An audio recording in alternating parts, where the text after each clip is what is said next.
The squad had been pinned down for 11 minutes when the radios went silent. Not the kind of silence that meant safety. The kind that meant someone had stopped breathing long enough to realize they might not start again. Staff Sergeant Marcus Reeves pressed his back against the crumbling mud wall, feeling the impacts of incoming rounds vibrate through the clay like a second heartbeat. His team was scattered across a compound that had turned from objective to coffin in the span of a rifle magazine. The Taliban fighters had them in a perfect L-shaped ambush, and the only thing between Reeves and a folded flag ceremony was a danger-close air support call that nobody wanted to make. The JTAC Joint Terminal Attack Controller was 22 years old and had never called in fire this close to friendlies before. His hand shook on the radio handset. Above them, somewhere in the crystalline Afghan sky, an A-10 Thunderbolt II was already inbound. But when the call sign came through, Reeves heard something in the JTAC's voice shift. Not relief, something closer to doubt. Gunslinger 2-1, this is Reaper 6 Actual, authenticate danger close, how copy? The response came back steady, almost bored. A woman's voice, flat and professional, like she was ordering coffee instead of preparing to rain 30mm hell on a grid coordinate measured in meters, not miles. Reaper 6, Gunslinger 2-1, solid copy. Danger close authenticated. Stand by for talk on. The JTAC glanced at Reeves, and Reeves saw it. The flicker of hesitation that could get them all killed. Because Gunslinger 2-1 wasn't just any pilot. The name had a reputation, and not all of it was about flying. Around Bagram, around Kandahar, around every dusty TOC where pilots drank bad coffee and ground troops traded stories, everyone knew the call sign. Gunslinger 2-1 was Captain Iris Navarro, single mother of a 4-year-old girl, and the only A-10 pilot who'd ever been formally reprimanded for ignoring a direct order to break off an attack run. She hadn't broken off because there were Marines below her who would have died if she had. The reprimand had been quiet, filed away in some Pentagon basement, but the Marines had remembered.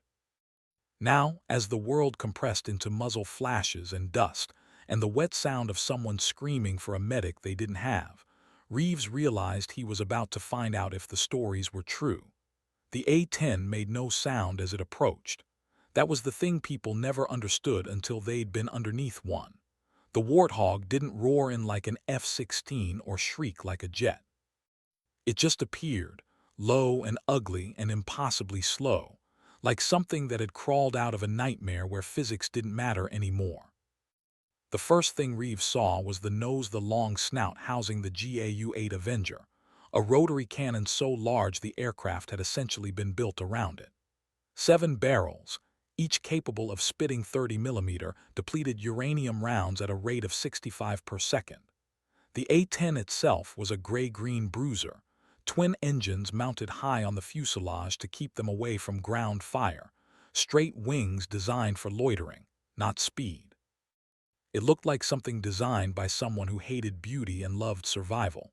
The Taliban gunners saw it too. For a moment, the incoming fire slackened as they tried to track the aircraft. That was their mistake. Captain Navarro didn't circle, didn't orbit, didn't waste time on a show of force. She came in from the north, nose low, lined up on the enemy tree line like she was threading a needle at 200 knots. The JTAC was still talking, voice climbing an octave. Gunslinger 2-1, friendlies are 30 meters north of the target building, say again, 30 meters, I see them. Her voice cut through the static like a blade. No hesitation, no fear, just fact. Reeves watched the A-10 drop even lower, so close to the ridgeline he could see the chipped paint on the fuselage, the crude shark mouth painted beneath the cockpit, the store's pylons hanging heavy with Hydra rockets and a single Maverick missile. And then the nose flashed. The sound came after a mechanical roar so deep it didn't register as noise but as pressure, a buzzsaw scream that turned the air solid. The GAU-8 fired in 1-second bursts, each burst sending 70 rounds downrange. The tree line where the Taliban had been dug and simply disintegrated. Mud, wood, flesh, and metal became a single cloud of debris. The rounds didn't just hit, they deleted. The depleted uranium penetrators tore through cover like it wasn't there, chewing through sandbags and stone and human bodies with equal indifference. Reeves felt the concussive heat wash over the compound even from 30 meters away. The A-10 pulled up, banking hard right, engine screaming now, and for a moment he saw the pilot, just a silhouette in the canopy, helmet, visor, anonymous. But he knew. Gunslinger 2-1. Iris Navarro. Single mom. Problem child. The woman nobody wanted on their sortie roster until the bullets started flying. The radio crackled. Reaper 6, Gunslinger 2-1, target destroyed, no collateral, coming around for secondary pass if needed. Advise. The JTAC just stared at the tree line, or what was left of it. Finally, he keyed the mic. Negative, Gunslinger, we're good, thank you. There was a pause long enough that Reeves wondered if she'd already switched frequencies. Then, copy, RTB, stay safe down there. And the A-10 climbed away into the pale Afghan sky. Captain Iris Navarro had learned to compartmentalize before she learned to fly. It was the only way to survive being a woman in a community that measured worth in airspeed and aggression, where every mistake was catalogued and every success was attributed to luck. She'd been flying A-10s for 6 years, and in that time she'd mastered the art of being exactly good enough to be undeniable, but not so good that she threatened the mythology of the men around her. It was exhausting.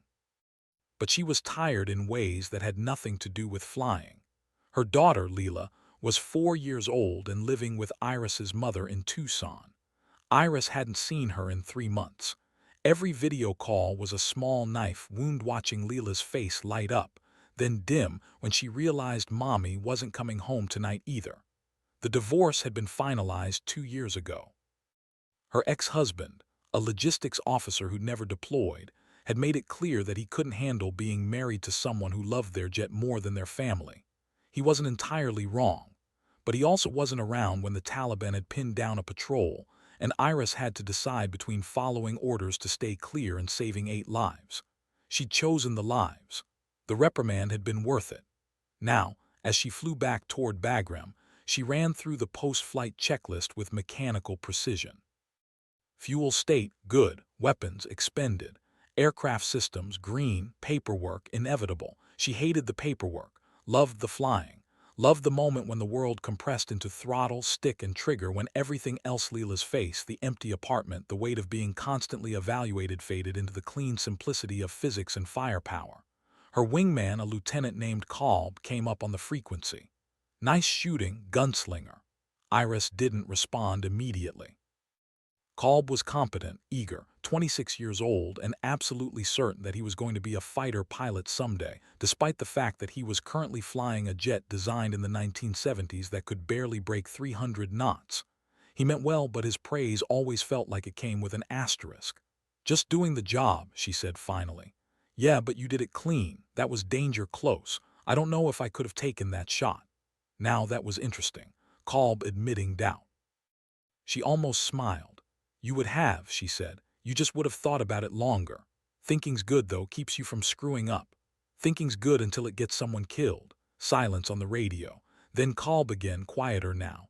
You ever worry about that, making the wrong call? Iris watched the horizon tilt as she banked toward home. The sky up here was a hard, unforgiving blue, the kind of blue that made you feel small and significant all at once. Every single time, she said. Back at Bagram, the debrief was short and efficient. The squadron commander, Lieutenant Colonel Davies, listened to her account, nodded at the appropriate moments, and signed off on the mission without comment. He was a good commander, steady, fair, and smart enough to know that Iris Navarro was one of the best pilots he had, even if admitting it publicly would open up conversations he didn't want to have. After the debrief, Iris walked to the maintenance hangar to check on her jet. The crew chief, a grizzled tech sergeant named Pulaski, was already there, running his hands over the airframe like a mechanic inspecting a beloved but temperamental car. How's she look? Iris asked. Pulaski glanced up, squinting against the sun. You put another 1,000 rounds through the gun. Barrel wear's getting up there, but she'll hold. You're hard on her, ma'am. She's built for it. Yeah, well, so are you. He said it without irony, which made it land harder. Iris wasn't sure if it was a compliment or an observation. Thanks, Pulaski. No problem. Oh, and Captain. He pointed toward the nose of the aircraft, where someone had stenciled a small tally mark beneath the shark mouth. That's number 18. Not bad for someone who's only been in country for months. Iris looked at the mark, then at the jet itself, scarred, patched, ugly, and utterly reliable. She thought about Leela, about the phone call she'd make tonight, about the way her daughter's voice always got quieter when she asked when Mommy was coming home. She thought about the Marines in that compound, alive because she'd ignored the part of her brain that screamed, "This is too close. This is too dangerous." She thought about the reprimand in her file and the respect she'd never quite earned from half the squadron. Not bad, she agreed. Then she turned and walked toward the barracks, where she'd sit alone in her room and stare at a photo of a little girl who was growing up without her, and wonder if any of this was worth it. The answer, she knew, would come tomorrow when the alarm went off at 0430 and she climbed back into the cockpit. Because the answer was always the same. It had to be. 3 days later, the mission brief was routine. A convoy escort through the Tangi Valley, high-threat environment, expected contact with small arms and possible RPGs. Iris and Kolb would provide top cover, loitering at 8,000 feet, ready to roll in if the convoy got hit. Standard stuff. But the moment the brief ended, Iris felt the weight of the squadron's eyes on her. It was subtle, the way conversations paused when she walked past, the way Davies looked at her just a fraction longer than necessary. She'd been in the community long enough to recognize the signs. Someone had been talking. After the brief, she cornered Kolb in the hallway. "What's going on?" Kolb looked uncomfortable. "What do you mean?" "Don't play dumb, something's up." He sighed, glancing around to make sure they were alone. "There's a rumor. Someone filed a complaint. Said you're too aggressive, that you take unnecessary risks, that you're going to get someone killed." Iris felt her stomach tight. "Who filed it?" "Anonymous, but people are talking. Davies is getting pressure from Wing to, I don't know, evaluate your decision-making or something." "Evaluate my decision-making." She repeated the words slowly, tasting the bitterness. "I saved 8 Marines 3 days ago. What exactly needs evaluating?" "I'm just telling you what I heard." Kolb looked miserable. "For what it's worth, I think it's bullshit. You're the best pilot in the squadron. But you're also a single mom who ignored a direct order once, and some people think that makes you a liability." There it was, the unspoken calculus that followed her everywhere. If she were a man, the reprimand would have been a badge of honor, proof of her willingness to put lives above regulations. But because she was a woman, because she had a daughter, because she'd chosen the mission over the rulebook, she was reckless, dangerous, unreliable. Iris felt the old familiar anger rise, the kind that had sustained her through flight school and IOT and every eval where she'd been graded harder than her peers, but she pushed it down. Anger didn't help, precision did. "Thanks for the heads up," she said. Kolb nodded, relieved. "You want me to talk to anyone? I can. No, I'll handle it."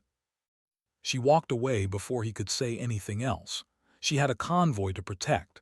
The rest could wait. The Tangi Valley was a scar carved into the Afghan landscape, a narrow corridor flanked by ridges where insurgents could hide and wait. The convoy, 6 MRAPs carrying supplies, and a platoon of infantry moved slowly, vulnerable, a metal caterpillar crawling through hostile terrain. Iris orbited above, eyes scanning the ground through the targeting pod, watching for the telltale signs of an ambush. Heat signatures, dust from hasty movement, the glint of metal that didn't belong. Beside her in the rear seat, her weapons officer, a quiet captain named Ortiz, worked the sensors, calling out potential threats, marking GPS coordinates, building the picture. They'd flown together for 3 months and had developed the kind of silent rapport that came from trust. Ortiz didn't care about rumors. He cared about results. "Got a hot spot, 2 o'clock from the lead vehicle," Ortiz said. "Could be civilians, could be a spotter." Iris adjusted her orbit, bringing the A-10 around for a better angle.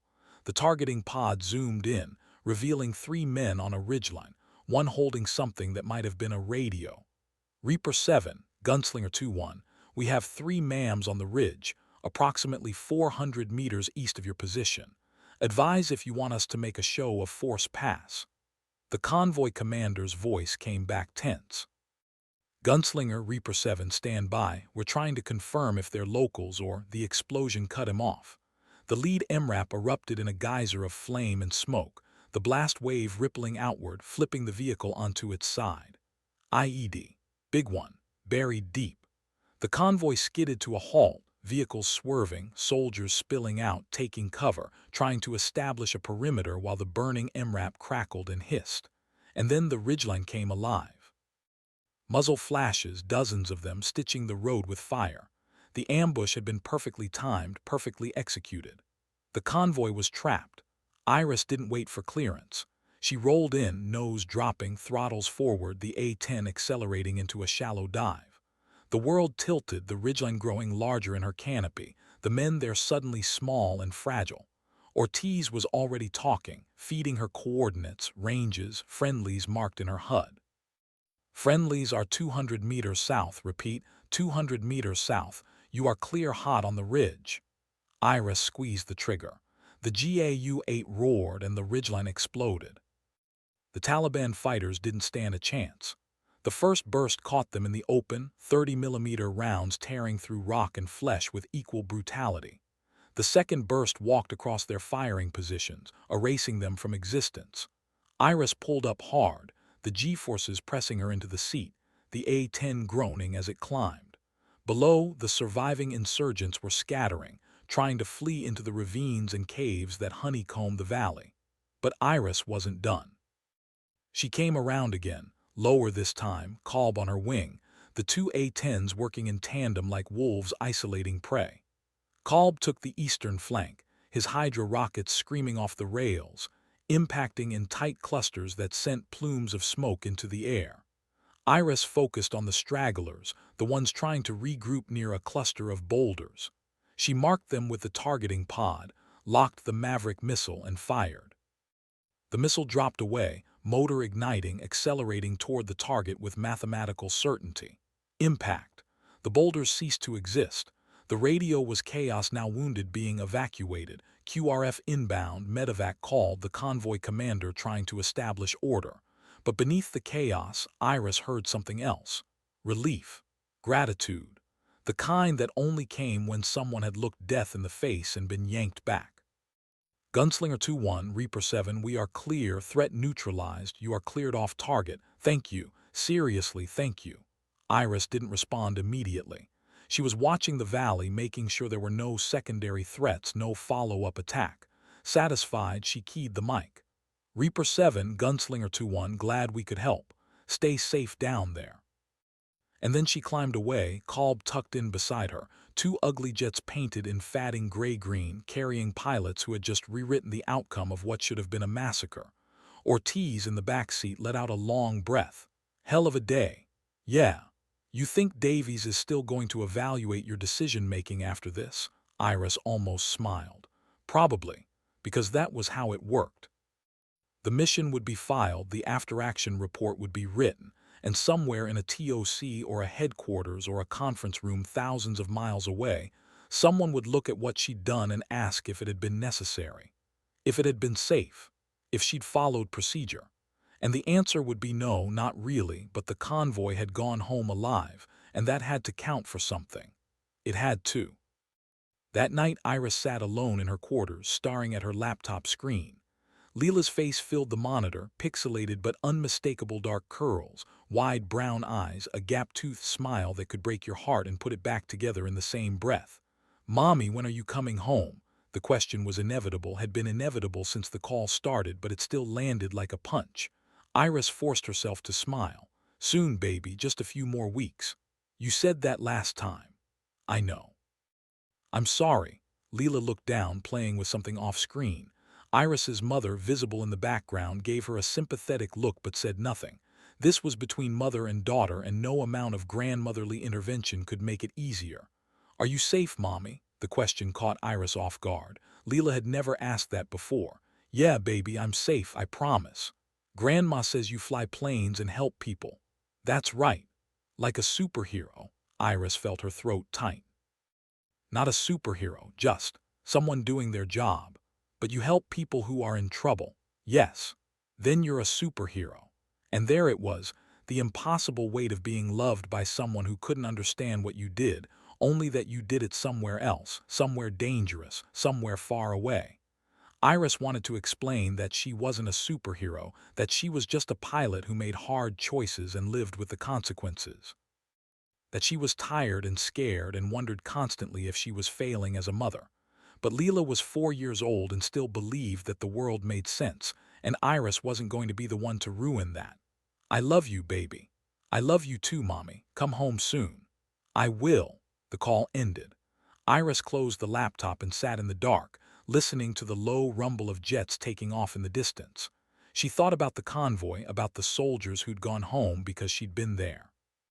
She thought about the complaint about Davies, about the anonymous voice that had decided she was too aggressive, too risky. She thought about the tally marks on her jet, 18. She wondered what number she'd be at when this deployment ended. She wondered if Leela would even recognize her. The next morning, Davies called her into his office. He looked tired, older than his 42 years, the kind of tired that came from juggling operational demands and political realities. Iris stood at attention, waiting. Davies gestured to a chair. Sit, she sat. He leaned back, studying her. You know why you're here? Yes, sir. Tell me. Someone filed a complaint, said I'm too aggressive. That's the polite version. Davies pulled out a file, opened it, scanned the contents. The actual complaint says you exhibit reckless disregard for safety protocols, that you prioritize mission success over procedural compliance, and that your personal circumstances, specifically being a single parent, make you emotionally unreliable. Iris felt her jaw tight. That's bullshit, sir. I know. Davies closed the file. But it's bullshit that Wing is taking seriously. They want me to do a formal review of your last 6 months of flight operations. Every mission, every engagement, every decision. Are they grounding me? No, not yet, but if this review finds anything, any deviation, any mistake, they will. Iris forced herself to breathe. Sir, with respect, I've never had a friendly fire incident. I've never missed a target. I've saved lives. What more do they want? They want you to be perfect. Davies' voice was flat. Because if you're not perfect, they can justify what they already believe, that you don't belong here. Iris stared at him. And what do you believe, sir? Davies was quiet for a long moment. Then he said, I believe you're the best A-10 pilot I've ever seen. I also believe that you make people uncomfortable because you're good at something they think belongs to them. And I believe that if you were a man, we wouldn't be having this conversation. It was the most honest thing he'd ever said to her. So what do I do? You keep flying, you keep being perfect, and you hope that's enough. Iris stood. Yes, sir. She walked out of his office and straight to the flight line where her jet was waiting. Pulaski was there as always, checking the airframe. He looked up as she approached. You good, ma'am? Yeah. She ran her hand along the fuselage, feeling the cool metal beneath her palm. I'm good. But she wasn't, not really. The review took 3 weeks. 3 weeks of scrutinized missions, parsed radio transmissions, analyzed gun camera footage. 3 weeks of waiting, flying, pretending everything was fine while the sword hung overhead. Iris flew every sortie like it might be her last, precise and controlled, giving them nothing to criticize. Kolb noticed. You're flying scared, he said one day after a patrol. They were walking back from the debrief, helmets tucked under their arms, the sun hammering down. I'm flying smart, Iris corrected. No, you're flying scared. You used to trust your instincts. Now you're second-guessing everything. Maybe second-guessing keeps me from screwing up. Or maybe it gets someone killed. Iris stopped walking. That's not fair. Isn't it? Kolb turned to face her. 3 days ago, we had a TIC troops in contact and you waited for clearance before rolling in. By the time we got there, 2 guys were wounded. You would have been there sooner if you hadn't waited. I followed procedure. Procedure got people hurt. The words hung between them. Kolb looked miserable, like he regretted saying it, but he didn't take it back. Iris wanted to argue, to defend herself, but she couldn't, because he was right.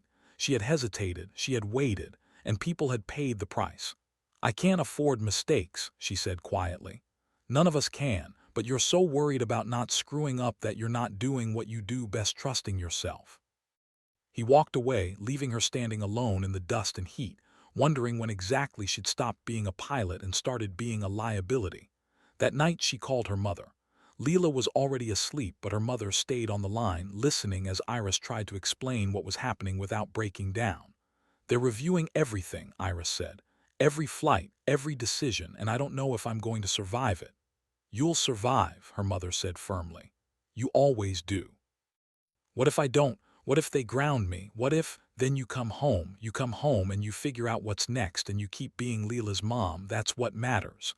"But this is who I am." Her mother was quiet. Then, "No, baby, this is what you do.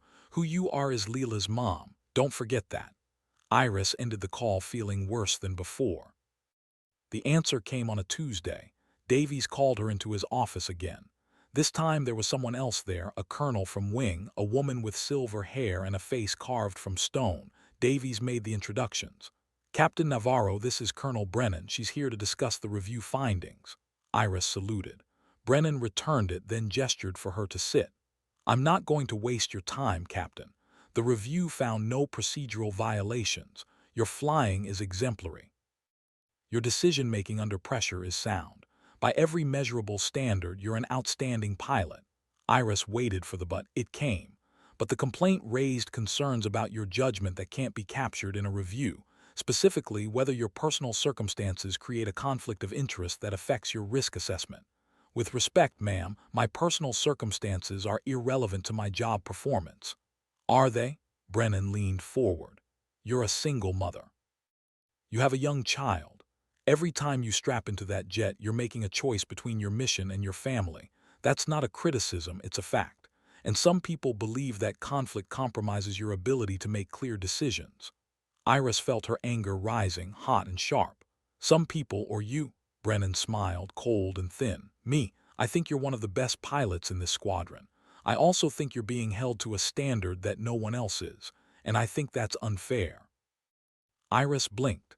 "Then why are we having this conversation?" "Because fair doesn't matter. What matters is perception. And right now the perception is that you're a problem, so I'm here to offer you a choice." Iris's stomach dropped. "What choice?" "You can request a transfer. Go back to the States, fly training sorties, spend time with your daughter. No one would blame you. Or you can stay here, keep flying combat missions, and accept that you're going to be scrutinized every single day. That every decision you make will be questioned, that you'll never get the benefit of the doubt." Brennan paused. "What's it going to be, Captain?" Iris looked at Davies. He said nothing, but his expression was clear. "This isn't my call." She thought about Leela, about the phone calls, the distance, the guilt. She thought about the convoy, the Marines, the tally marks on her jet. She thought about Kolb's words, "You're flying scared." "I'm staying," Iris said. Brennan nodded, unsurprised. "Then prove them wrong." 2 days later, the mission brief was different. Not routine, not standard. High-value target, time-sensitive, deep in enemy territory. A Taliban commander who'd orchestrated attacks across the region. Intel said he was meeting with lieutenants in a compound near the Pakistan border. The window was small, 6 hours, maybe less. Iris and Kolb were tasked with the strike. Close air support would be on standby, but this was precision work. One missile, one target, minimal collateral. Failure wasn't an option. In the briefing room, Davies went through the details: target description, row, egress routes. Then he looked at Iris. "You good with this?" She met his eyes. "Yes, sir.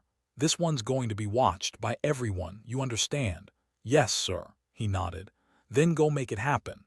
The flight to the target area took 90 minutes. Iris and Kolb flew in loose formation, maintaining radio silence. The Afghan landscape scrolling beneath them, mountains, valleys, villages strung along rivers like beads on a thread. Ortiz, in the back seat, was already working the sensors, scanning for the compound. They found it exactly where Intel said it would be, a cluster of buildings surrounded by walls, vehicles parked outside, heat signatures indicating multiple occupants. Ortiz marked the target, overlaying the GPS coordinates, running the calculations. "Looks good," he said. "I count 8 MAMs in the courtyard, another 4 inside the main building. Target matches description, black SUV, consistent with HVT movement." Iris studied the feed. The compound was isolated, no civilians nearby, but the row was strict positive ID on the HVT before engaging. "Gunslinger 2-1, this is Overwatch, authenticate target before strike. How copy?" "Solid copy, Overwatch, stand by." She adjusted her orbit, bringing the A-10 lower, the targeting pod zooming in. And there he was, tall, bearded, moving with the confidence of someone who believed himself untouchable. The Taliban commander, surrounded by his men, gesturing, talking, planning the next attack, the next convoy, the next IED. Iris locked the Maverick. The missile seeker head tracked the target, steady and unblinking. Gunslinger 2-1, target authenticated, cleared, hot. Copy. Rifle. The Maverick dropped, motor igniting, racing toward the compound. Iris watched it all the way, in perfect trajectory, perfect tracking. Impact. The building disintegrated. The courtyard became fire and smoke. Secondary explosions rippled outward as ammunition cooked off. When the smoke cleared, there was nothing left. Overwatch. Gunslinger 2-1, target destroyed. BDA confirms HVT eliminated, no collateral. Copy. Gunslinger, good kill. RTB. Iris turned the jet toward home. Beside her, Kolb's voice came through. You okay? Yeah, I'm okay. And for the first time in weeks, she meant it. The debrief lasted 2 hours. Davies, Brennan, intelligence officers, legal, everyone wanted details. Iris walked them through it step by step, clinical and precise, offering no emotion, just facts. When it was over, Brennan stood. Outstanding work, Captain. This was a textbook strike. You should be proud. Iris nodded. Thank you, ma'am, but she didn't feel proud. She felt tired. Outside, Kolb caught up with her. Hey, you did good in there. Thanks. I mean it. That was a perfect mission. No hesitation, no second guessing. You trusted yourself. Iris stopped walking. You were right. I was flying scared. Not today. No, not today. They stood there in the fading light, two pilots who just killed a man from 20,000 feet, and Iris realized that this was what it meant to be good at something terrible. To make decisions that saved lives by ending others. To carry that weight every day and still climb back into the cockpit. Kolb seemed to sense her thoughts. It doesn't get easier, does it? No, but you get better at carrying it. He nodded, then walked away, leaving her alone with the sky. That night, Iris called Leela. Her daughter's face appeared on the screen, bright and excited. Mommy, guess what? I lost another tooth. Iris smiled, the first real smile in days. That's amazing, baby. Did the tooth fairy come? Yes, she left me $5. Wow, $5 whole. What are you going to do with it? Leela thought about it seriously. Save it. For when you come home, so we can go get ice cream. And there it was, the thing that made all of it worthwhile. The reason she flew, the reason she stayed, the reason she kept making impossible choices. That sounds perfect, baby. I can't wait. When the call ended, Iris sat in the dark and let herself cry. Not because she regretted anything, but because love was heavy and distance was cruel, and some days the only thing that kept you going was the promise of ice cream with your daughter. She wiped her eyes, straightened, and walked outside. The flight line was quiet, the jet sleeping. She found hers, touched the fuselage, traced the tally marks. 19 now, 19 missions. 19 times she'd made the choice to be here instead of there. 19 times she'd proven them wrong. She wondered how many more it would take before they stopped questioning her. The answer, she suspected, was never, but she'd keep flying anyway. The weeks after the HVT strike were quieter. The squadron fell into a rhythm: patrols, escorts, occasional close air support. Iris flew her sorties with the same precision, but something had shifted. The scrutiny hadn't disappeared, but it had softened. People still watched her, but now it felt less like judgment and more like curiosity. Kolb noticed it first. You've got a reputation now, he said one morning over bad coffee in the TOC. I've always had a reputation. No, I mean a good one. People are talking about that strike, how clean it was, how you didn't flinch. Iris shrugged. I did my job. Yeah, but you did it after 3 weeks of everyone questioning whether you could. That matters. Maybe it did. Maybe it didn't.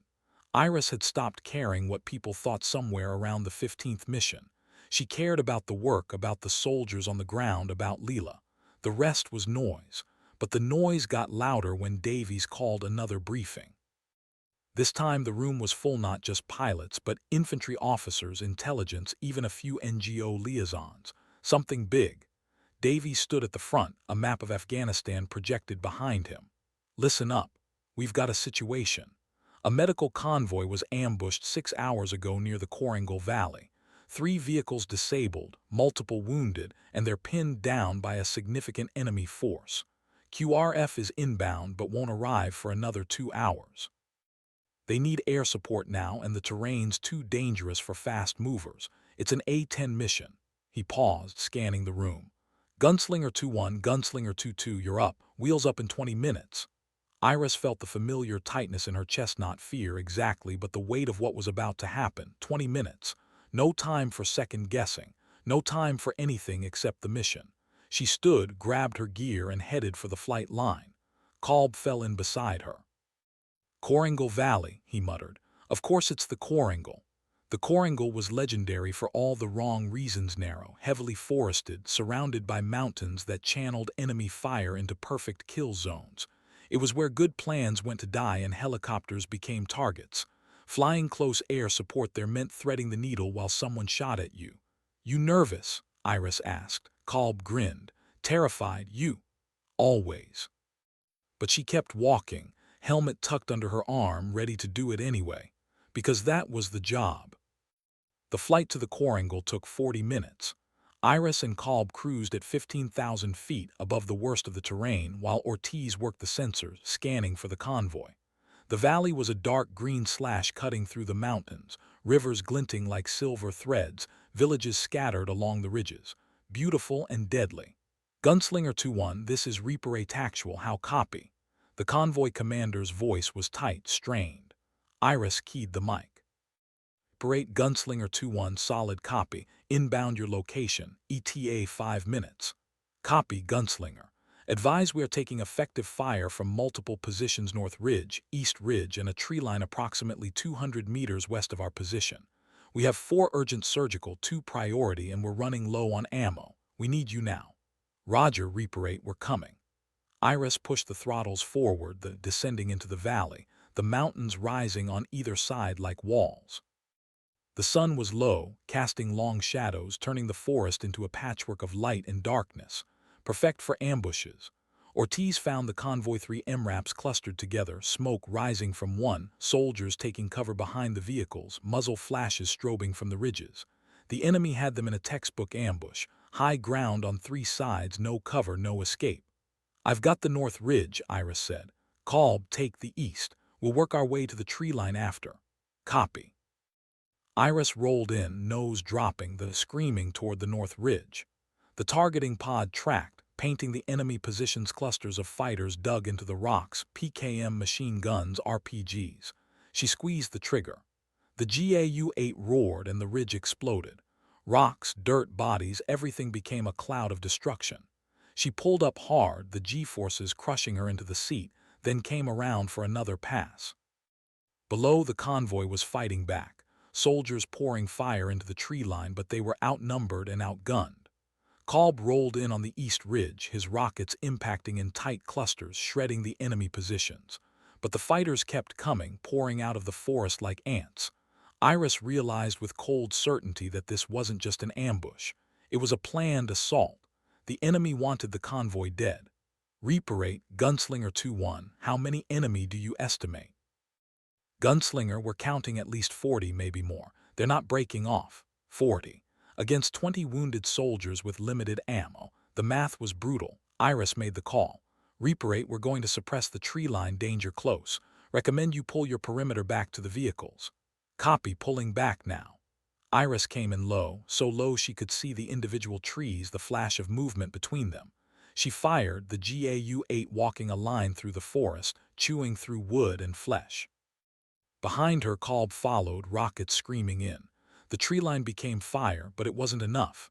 The enemy kept fighting, kept pushing, and then the radio crackled. Gunslinger 2-1, Reaper 8, we've got a medevac inbound, but they can't land until the LZ is secure. We need you to keep them off us. Iris's heart sank. The medevac would be a lumbering Black Hawk, slow and vulnerable. If it came in now, the enemy would tear it apart.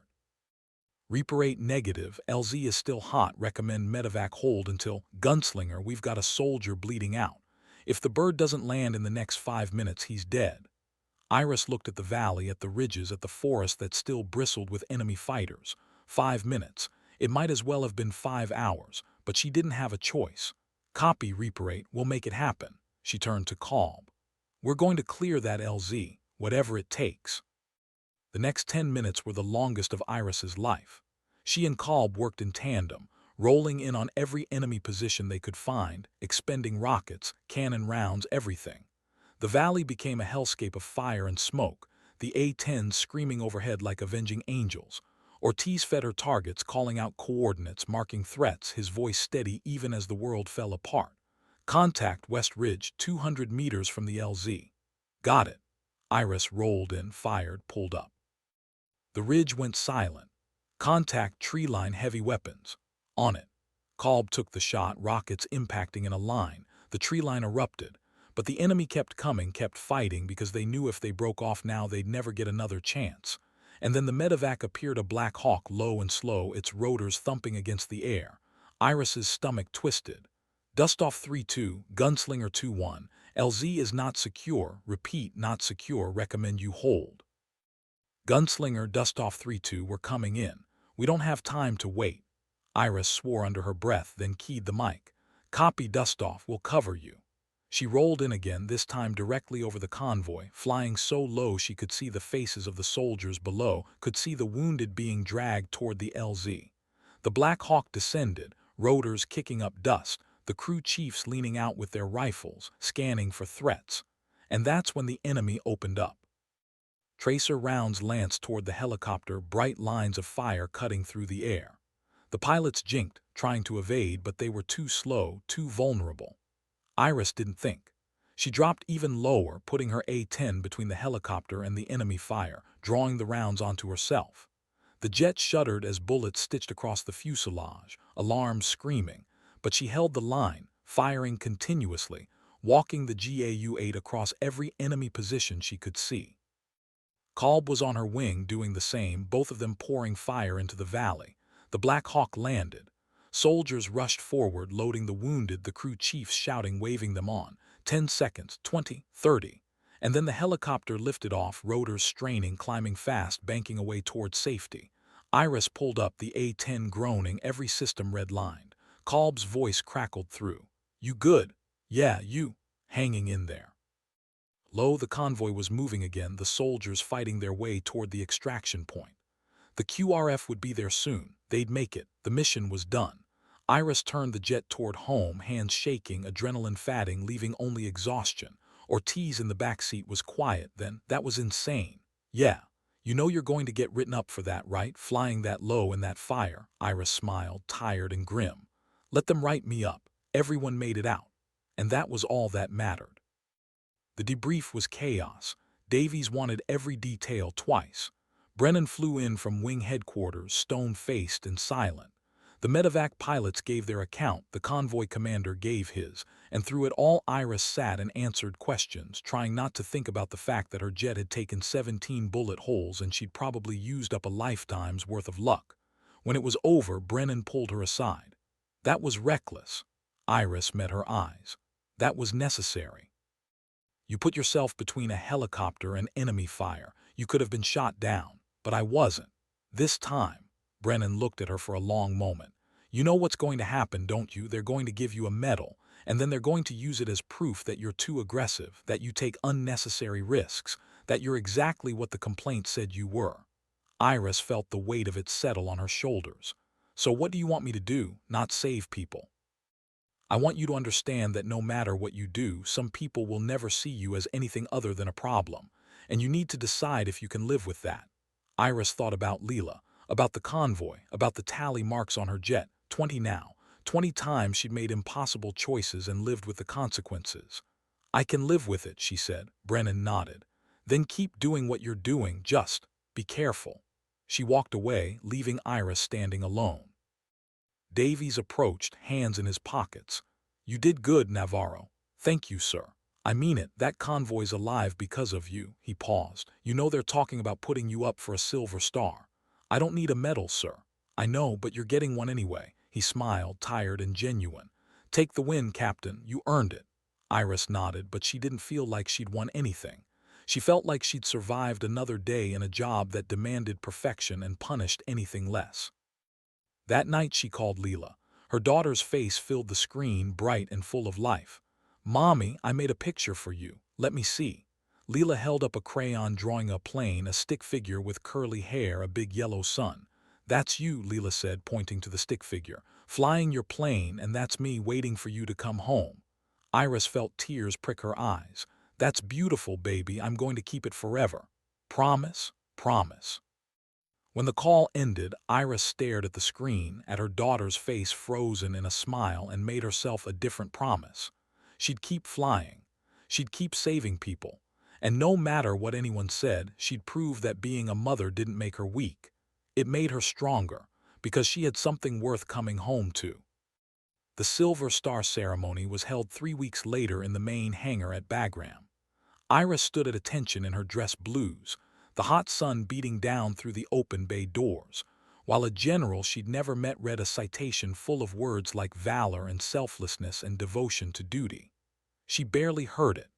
Her mind was on the convoy, on the medevac, on the 17 bullet holes in her jet.